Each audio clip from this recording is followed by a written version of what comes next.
Good morning, everybody. Welcome back for installment of Scott's Selections here for Thursday, January 18th. For again today's play of the day, quick recap what happened yesterday. We had a loss in college basketball with Furman and VMI over 163.5 at minus 110 on Bet Online. Unfortunately for us, we did beat a 3-point line move as it closed 166.5 and it didn't get there. Can't even really call it a bad read because Furman scored 100 points in the game, which we thought might happen.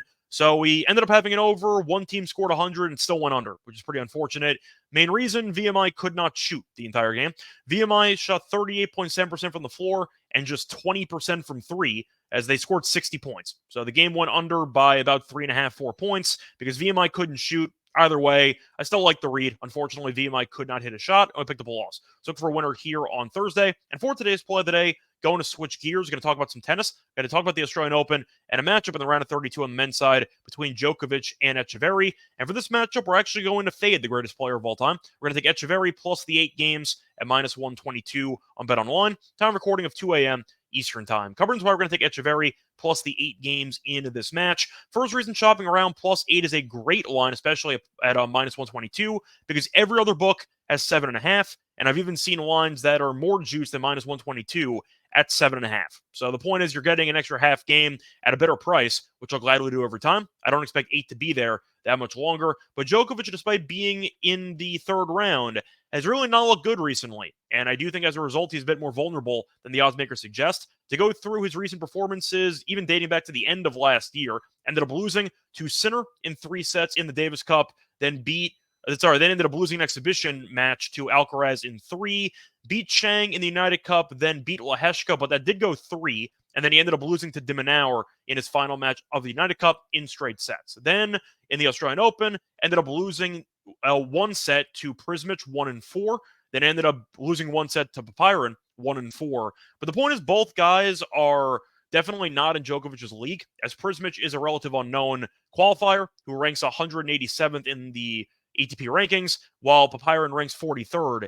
And Djokovic really struggled in both those matches. And big reason for that, his wrist has been bothering him, dating back to the United Cup. And I do think because of that, the wrist issues aren't fully being accounted for by the odds makers. Now, Djokovic was stretching out his wrist throughout that Papiron match, even stretching out his leg a little bit late in that 4th set. I know Djokovic is still the best player of all time. He'll find ways to win matches. But the point is he's expected to win by serious margin into this matchup.